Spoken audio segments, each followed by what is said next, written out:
Welcome back, everyone, to another episode of Big Questions, Small Steps.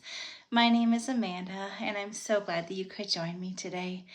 Today, we are going to continue learning about the United Church of Christ, also known as the UCC. And today, we're going to be talking about their relationship with other denominations, the structure or hierarchy or organization, whatever you want to call it, within the United Church of Christ. And we're also going to talk about 3 symbols that are very commonly utilized within the United Church of Christ. So, if you're ready, let's hit the intro and we'll begin.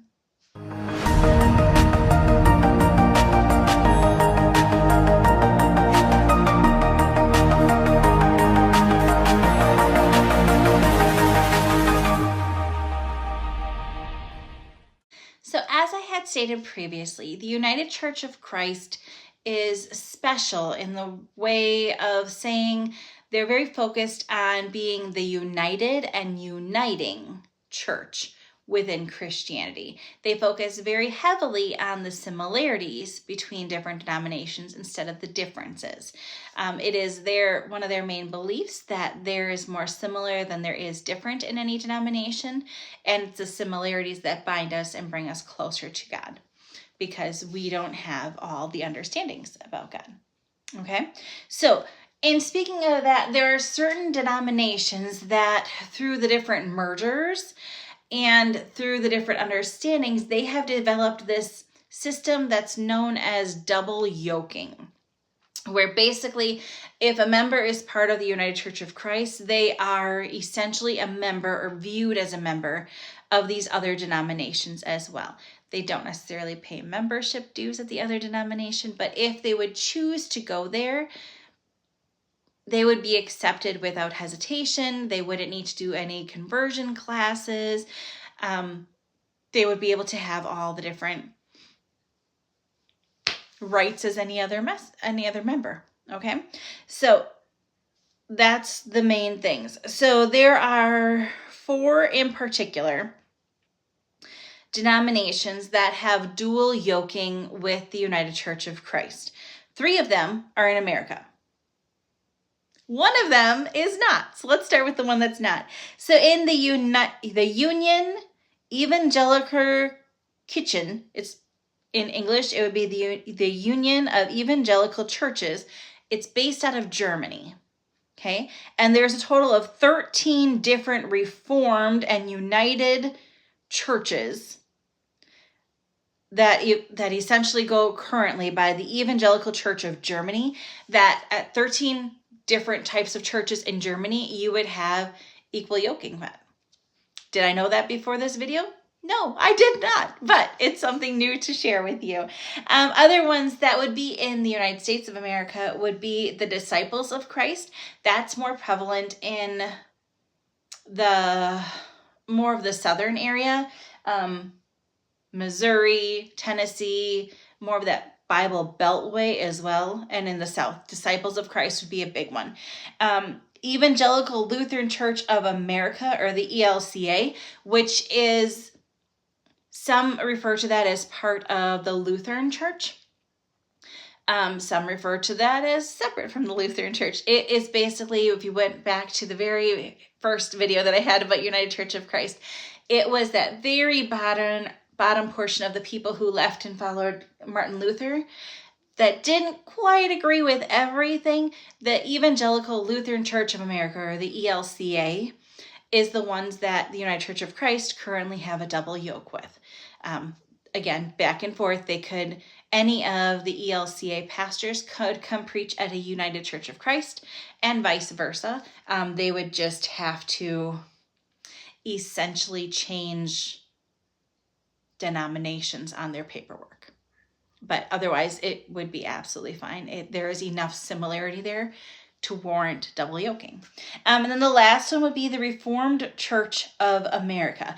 Not a very well-known group, but there are still some that they say that they are Reformed Church of America. Now, these start from Germany and England and a lot of other places, and basically they're not Lutheran and they're not Catholic. They're that in between, and they they hold onto traditions that are important to them and their community. So at any Reformed Church of America, the United Church of Christ members would be able to receive any sacraments.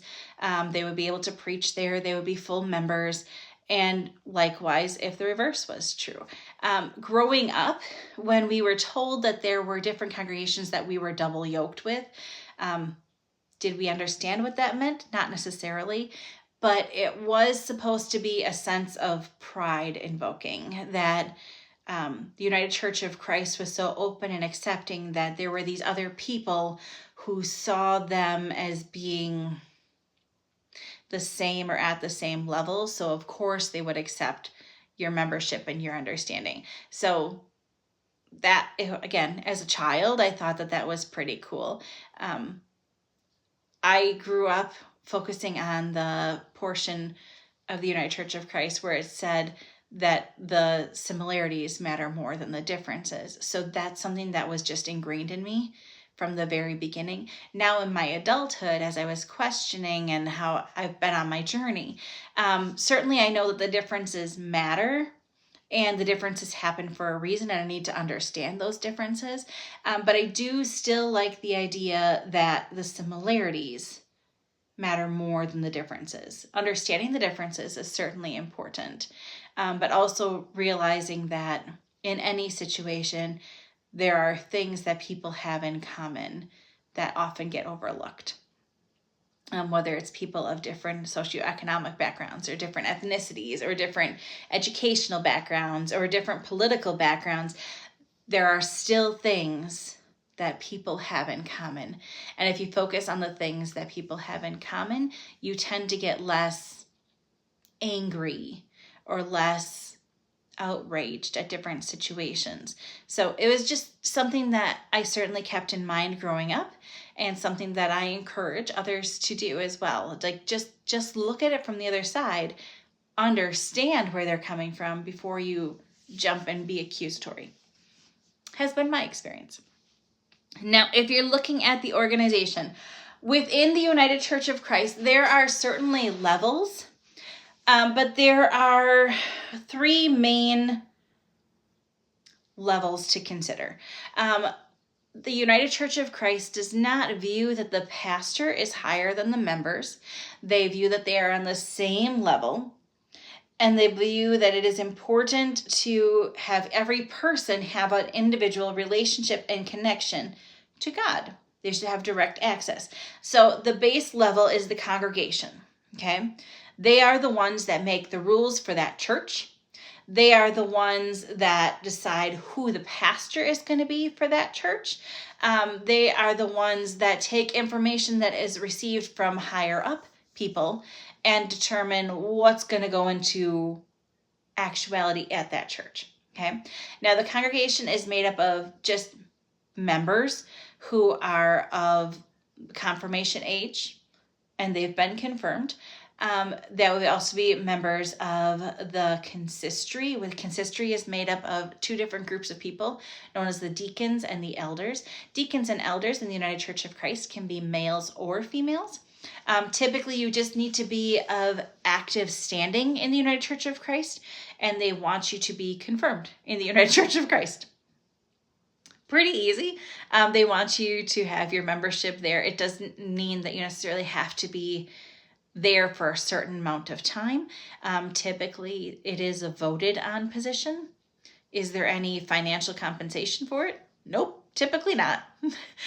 Churches do not have the budget to pay for their consistory. Sometimes you'll get like a gift if you're like the treasurer or the secretary or hold some kind of office. You'll get a gift once a year around Christmas time for your efforts, but otherwise it's not a paid position.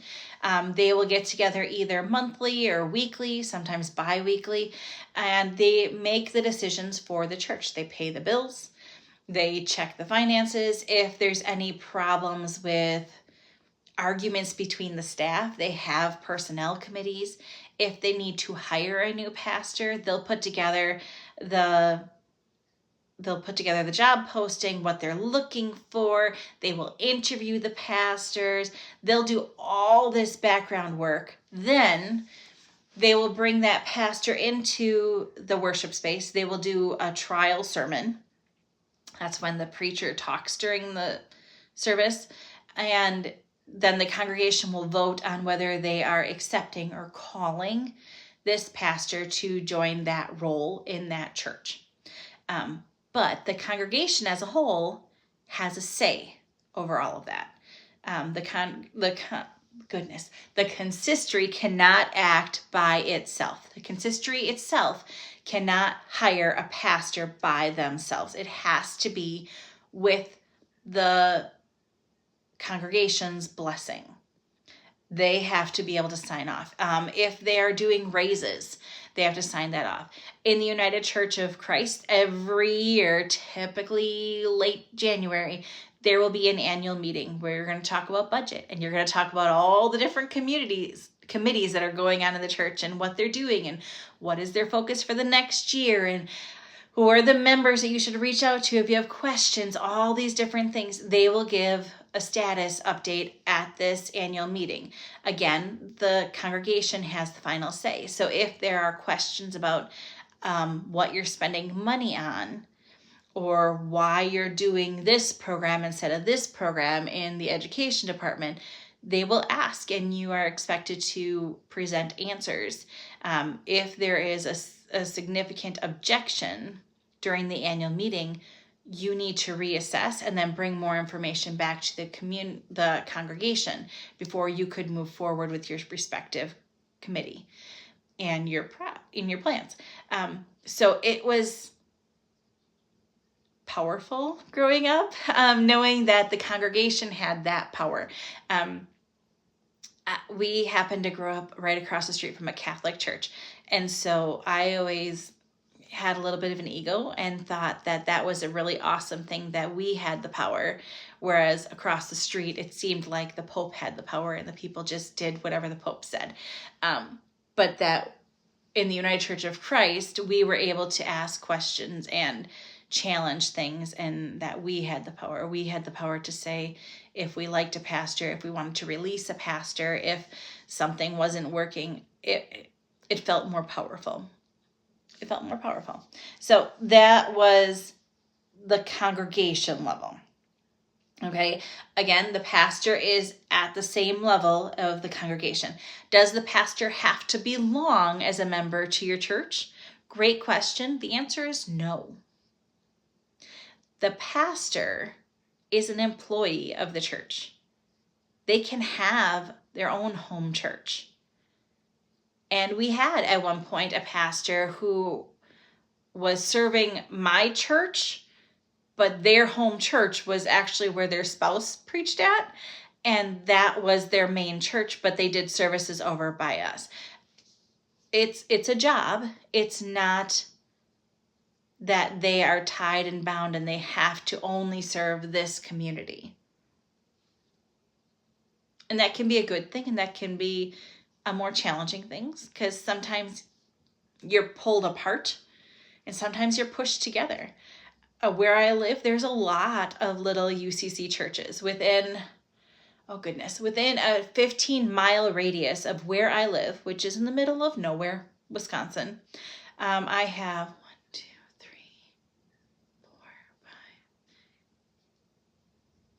I have over 10 United Church of Christ churches within a 15-mile radius. 10. United Church of Christ. That's not counting the Catholic churches, the Lutheran churches, the Baptist churches, everything else. The UCC churches tend to be small, but lively. And they're very particular about what their individual church's practices are. Again, because they have that individual autonomy, that they kind of mold to who initiated that church.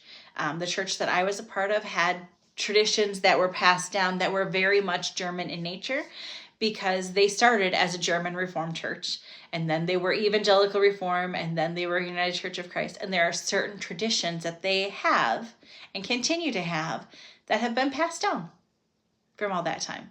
Are we going to get into that? Yes. This time? No. We're going to save that for next time. But anyways, let's continue on. So we've talked about the congregation. The next level up from that is what's known as the conference. So a conference is a small group of a small area. It's a bunch of churches together. In Wisconsin, we're part of the Northeastern Wisconsin Conference. So it's a portion. It goes by population, and there are additional resources there. There's additional members, there's additional pastors who are there to provide guidance on if we need additional support. If you were struggling with starting a youth program, there are resources for that. If you have to call a new pastor, there are resources for that. It's a level up to give you extra support so that you can still make the decisions at the individual level. Now, up from the conference, you have the association. Now, the association tends to be much broader, and this can be on two different levels. You can talk about a general association or a regional association. Regional is, again, a couple of states area. General is the whole country. Is there a president of the United Church of Christ? Yes. Do they have any additional power over anybody else? No. Essentially, the president of the United Church of Christ is really just the spokesperson. They are the one that interacts and lobbies with government officials on different policies. The general association talks about society things that are going on and offers suggestions on how to help. So when there was a hurricane in Katrina, for example, they put together resources for, here are some different ways that your members could support. Here are some different ways that you can donate funds. Here are some different ways if you want to go take a trip down there and serve in a mission. Here are some different items that they may need that you could gather and ship down there. If you are a church who has a particular problem going on, maybe you are a church who is very near a prison and you want to do some outreach ministry to prisoners. There are resources out there that they have that they could share with you. When laws are passed by the government of the United Church of the United States, they will give ideas and suggestions. So when Roe versus Wade was overturned, when gay marriage was legalized, when abortion was legalized and then reversed, the church gives resources. And then when I say church, the association, the General Association gives resources to the association, who passes it down to the conference, who passes it down to the churches, and it's the church's decision what information they share. Now, there were times when at the church I was a part of that there would be information that was out, just laid out on a table, and you could take it if you wanted. There were times, because I worked very closely in that church, there were times where we would receive information and we knew that it was not applicable to our church, so they would literally throw the information away because it was available in different sources in different ways, and that's what they would do. But that's the different levels, okay? So congregation, conference, regional association, general association. That's the different hierarchy, but at the end of the day, no one is higher than anybody else. The congregation makes the decisions, and even the congregation's decision doesn't get to trump your decision as an individual member of the United Church of Christ. When I was a confirmation teacher and I was struggling with different things, I chose to not go to church. I wasn't feeling filled there. I was having struggles with what was being told and what I was personally believing. I chose to not go to church. And they could express their concern, but they didn't have any more jurisdiction to tell me what I can and can't do than anybody else. It was an individual choice. Now, let's talk about some of the symbols, because in the United Church of Christ, there are 3 main symbols that you may see, and there are symbols that have great meaning to the organization, and they'll use in different modes or methods or different rationalities. So the first one we're going to talk about is the comma. It'll look like this. And it really is used as a mental symbol to be cognizant that God is God and you can't make choices for them. Okay? The comma is supposed to represent that God is still speaking, not necessarily meaning that God is sending messengers or prophets today and they're people telling us to do. No, it's more that God is speaking to your heart. He's guiding you through the Holy Spirit, and you're supposed to do different things based on what he's telling you. When you read the Bible and certain phrases stick out to you, that's God directing you that you should pay attention to this or that. So that comma was used very frequently to draw attention to the idea that just because the Bible is a finished Bible doesn't mean that God is finished. His work is never finished. And the tagline that they used all the time was, don't put a period where God put a comma. As long as you are alive, God is still using you. And don't try to diminish that. So the comma was a very big symbol, very big, that many people used throughout the United Church of Christ. The second one is this. It is the most common United Church of Christ logo. Okay, it is based on the ancient Christian symbol known as the cross of victory or the cross triumphant. So if you look at it, it's the cross and it's got the crown on top. The crown is for Jesus because he was the king. And then the bottom, the orb, reflects the kingship of the risen Christ over all the world. The orb is the world. The divided into 3 equal parts represent the command that God said to his disciple, you shall be our witnesses in Jerusalem and in all of Judea and Samaria and to the end of the earth. So the 3 different areas where you're supposed to go and be the church. And then around the outside, you'll see United Church of Christ, because that's what it's called. And then on the very bottom, it says that they may all be one. Again, they're focusing on that united and uniting. The United Church of Christ is big believers in that there isn't one true religion. And quite honestly, many of them believe that, say you're a Muslim or you're Hindu or you're Jewish or whatever, they believe that God is God. Whether you call him God or Allah or Jehovah or whatever, they believe that God is God and their understanding is just differently. So they don't necessarily think that they're better than everybody else, but the United Church of Christ members tend to believe that they're focusing more on the similarities and that God is God and God comes in many forms. So why are people trying to restrict or confine God to one place or one belief? So that's the main symbol that you'll see. And then a more recent one is this little, kind of looks like a world with a swish in it. Okay. And this one is a mix of the comma and a world. And this is really their social justice focus image. And it's really standing for a just world for all, focusing on those social justice movements.